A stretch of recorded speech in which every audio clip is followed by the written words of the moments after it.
Usually when you renovate, you just knock down a wall and you build outward into the backyard. Right. You can literally see the space you were claiming. But what happens when you run out of grass and you have to look up at the roof? Certainly, I mean, the math completely changes. Oh, totally. Going up instead of out creates this construction landscape that is, well, it is just incredibly murky. Yeah. It's the definition of diagnostic muddy waters, because the difference between moving dirt in your yard and removing the actual roof over your head, it changes every single calculation in the playbook. That is exactly what we are unpacking today. I am David Kim, lead editor on this story for the Renology magazine.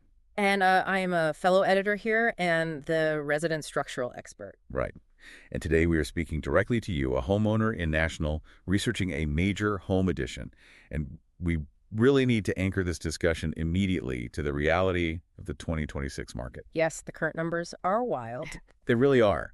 Like, if you are looking at expanding your ground floor right now, those projects are running between $150 and $300 per square foot. Mm-hmm. But the moment you decide to build a second story instead, that range just jumps to between $200 and $500 per square foot. It is a massive premium. You are looking at like a 30 to 50% cost gap just for changing the physical direction of your build. Exactly. So our mission in this deep dive is to break down the structural realities, the hidden costs, and the specific zoning hurdles that actually explain this massive premium. Yeah, we are going to give you a strict numbers-driven framework for deciding whether you should build up or build out. Right, because we want you to leave this discussion with real clarity, not just a bunch of confusing contractor quotes. To do that, well, we need to look at the hard data. When we synthesize the latest numbers from the U.S. Census Bureau and pair them with the Remodeling Magazine 2026 Cost versus Value report, the contrast is just stark. Let's use a standard 600 square foot addition as our baseline.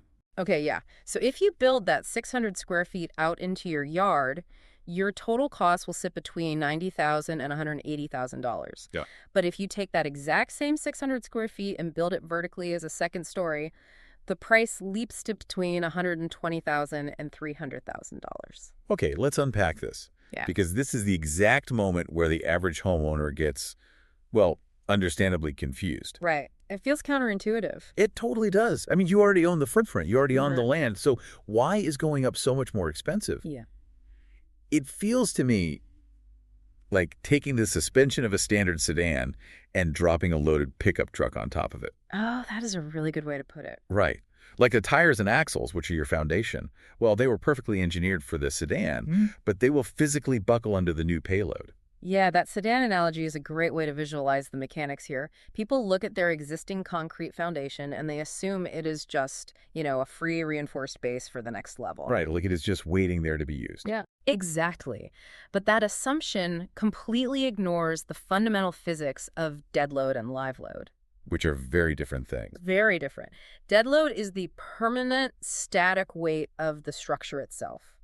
It is the thousands of pounds of wood framing, the drywall, the roofing The shingles. stuff that never moves. Right. And live load is the variable weight. It is your heavy oak furniture, the bathroom appliances, the people walking around. When you add a second floor, you are dropping an additional 20 to 40 tons of weight onto the original structure. Wow. So you're essentially increasing the physical burden on your existing foundation by like 50 to 100%. Exactly. And the people who built your house 30 or 40 years ago, well, they weren't giving you a foundation engineered for double the weight just out of the goodness of their hearts. Definitely not. Concrete and rebar are expensive. They engineered the foundation for exactly what they built on day one. Makes sense. So when you build up, you aren't avoiding foundation costs at all. You are actually trading the highly predictable cost of pouring a new, clean concrete slab in your yard for the highly variable, incredibly expensive process of retrofitting your existing framing and foundation. So what does that retrofitting actually look like, Yeah. Behind the drywall? Oh, man. We are talking about major structural surgery. Yikes. Yeah. The contractors have to open up your entire first floor ceiling and walls to sister the joists. Sistering, right? Right. Wood naturally bows and sags over time under weight. So by bolting a brand new straight piece of engineered lumber directly to the old floor joist, which is the process of sistering, you aren't just adding wood. What do you do then? You are fundamentally stopping the original beam from deflecting or bending.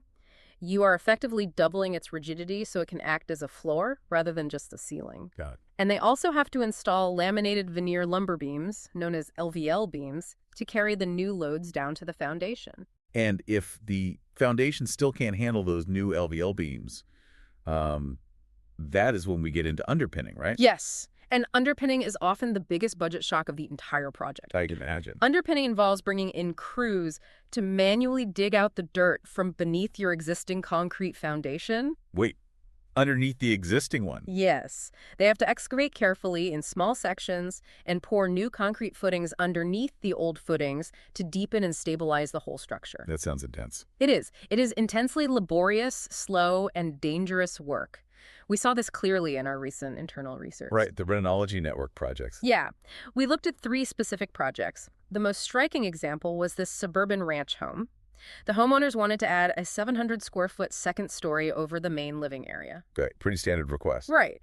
But because the original foundation was shallow and totally inadequate, the project required massive underpinning plus a completely new roof structure. Oh, wow. The total cost hit $295,000, which came out to a staggering $421 per square foot. Wait, a second story over a basic ranch cost almost $300,000. Yeah. At that point, I mean, wouldn't it be cheaper to just tear the house down and start over? Why wouldn't a homeowner just bulldoze it? Well, in many cases, it actually would be cheaper to rebuild, but homeowners often can't do that because of local zoning laws. Oh, right, the red tape. Exactly.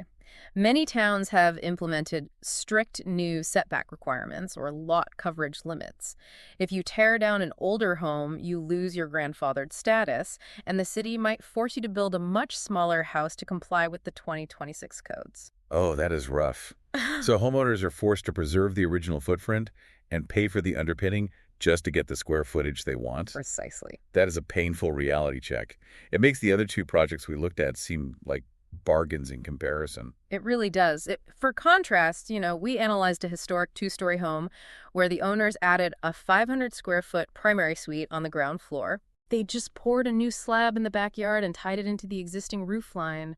That came in at $140,000, or $280 per square foot. And no underpinning required. 0. And then we looked at a split-level home where they built a 400-square-foot office directly over an existing attached garage. Now, a garage foundation is different, right? Right. A garage foundation is essentially a massive block of reinforced concrete explicitly designed to hold multiple heavy vehicles. Oh, so it is already strong enough. Because it was already over-engineered, minimal reinforcement was needed for the new office above it. That project was highly efficient, costing $110,000 or $275 per square foot. So if the foundation is eating up that much budget on a standard second-story build, what happens to the rest of the house? I mean, we have to be ripping out perfectly good HVAC and electrical systems, too. Oh, for sure. Because the hidden costs can't just be isolated to the lumber and the concrete. They definitely aren't. Let's break down those peripheral costs, starting with going up. The soft costs alone will catch you entirely off guard. Really? Like what? Well, before a single hammer swings, you are going to pay between $8,000 and $20,000 just for architects and structural engineers. Wow. They aren't just drawing pretty floor plans. They are doing forensic analysis on your load-bearing walls to calculate if your house will literally collapse under the new weight. That makes sense. Then you have the lifestyle disruption costs. When you build a second story, the contractor has to completely remove the roof of your home.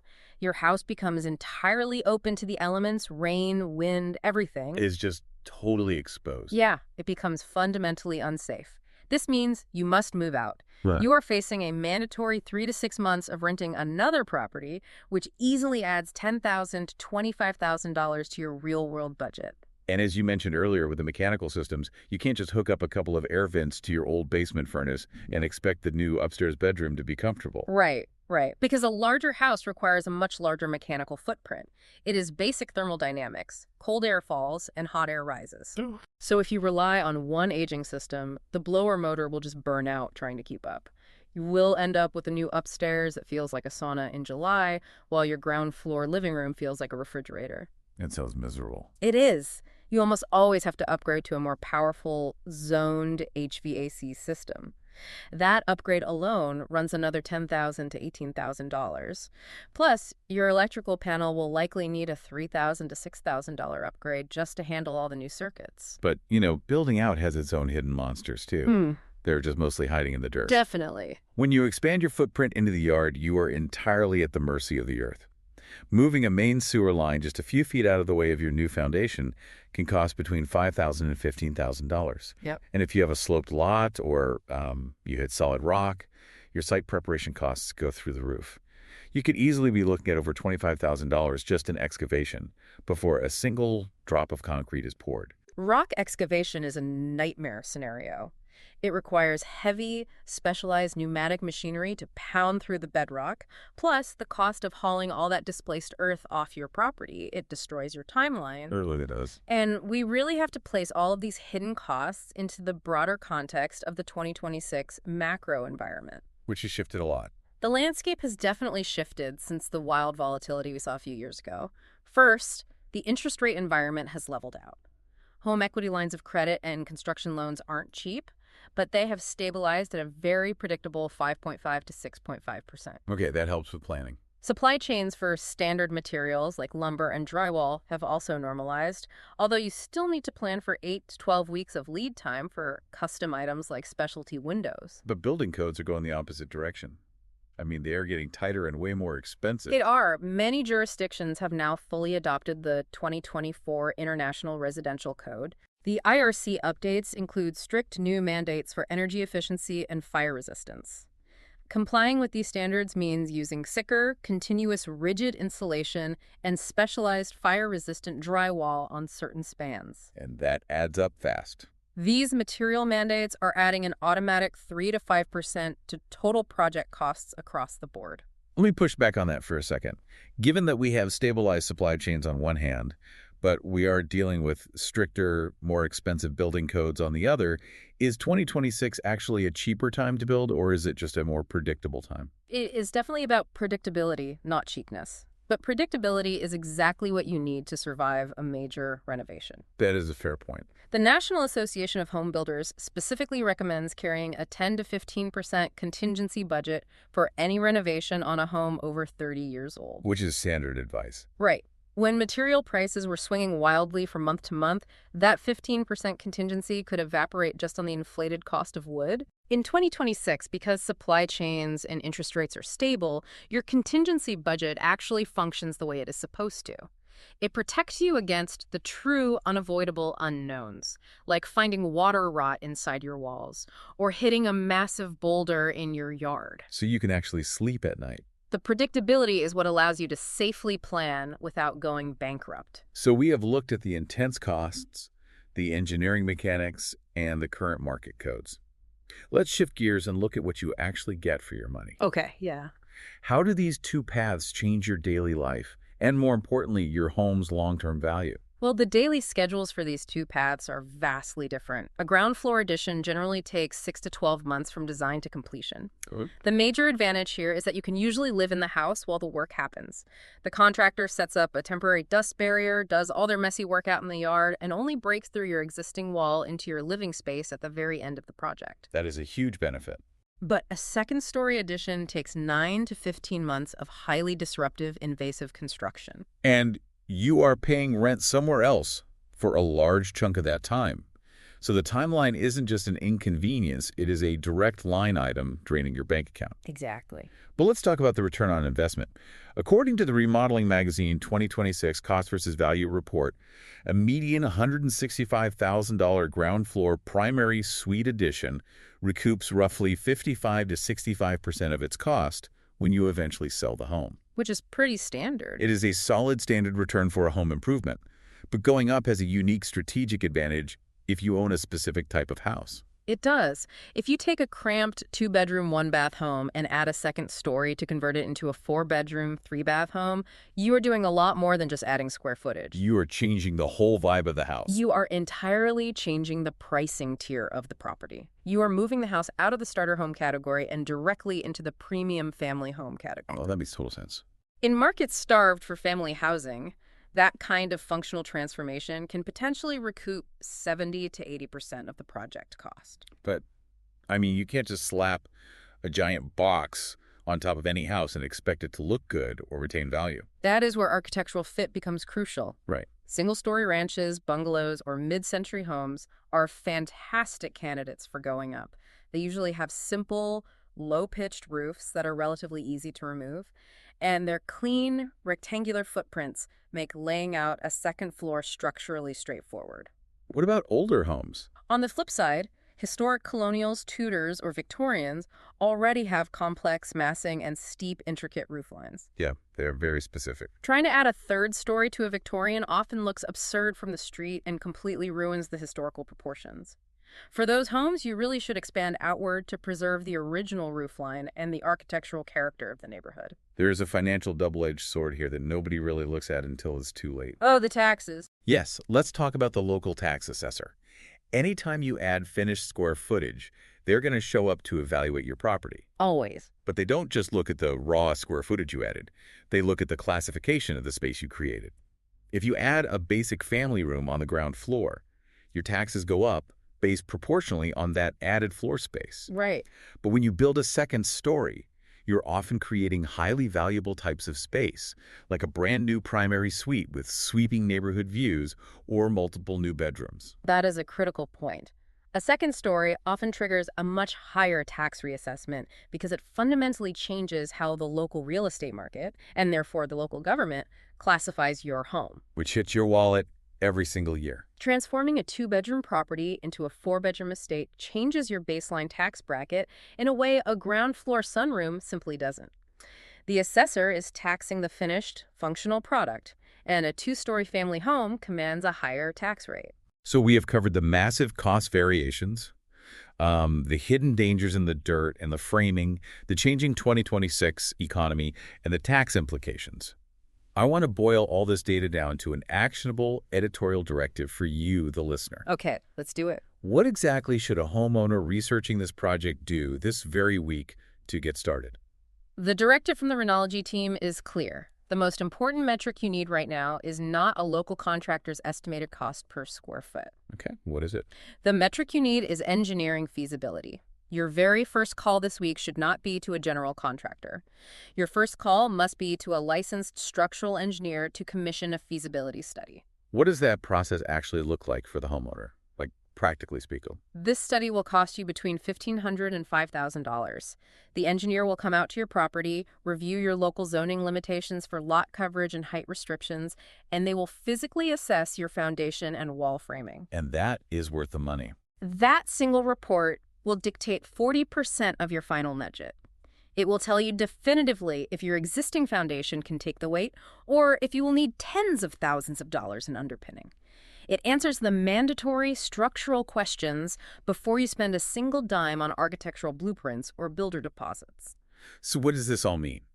It means a second-story addition is not really a construction project. Yep.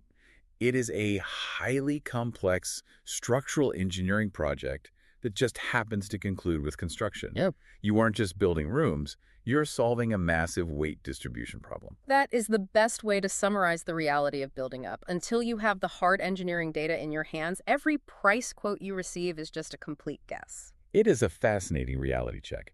We pour so much energy into picking out the right kitchen tiles, the perfect custom windows, and, the ideal paint colors. Yeah, the fun stuff. Right. We obsess over the surfaces we can touch and see. Yeah. But I want to leave you with a final thought as you begin this renovation journey. If 40% of your budget is dictated entirely by the hidden dirt under your house and the invisible wood sealed inside your walls, what else about your home's hidden anatomy is secretly deciding its future value?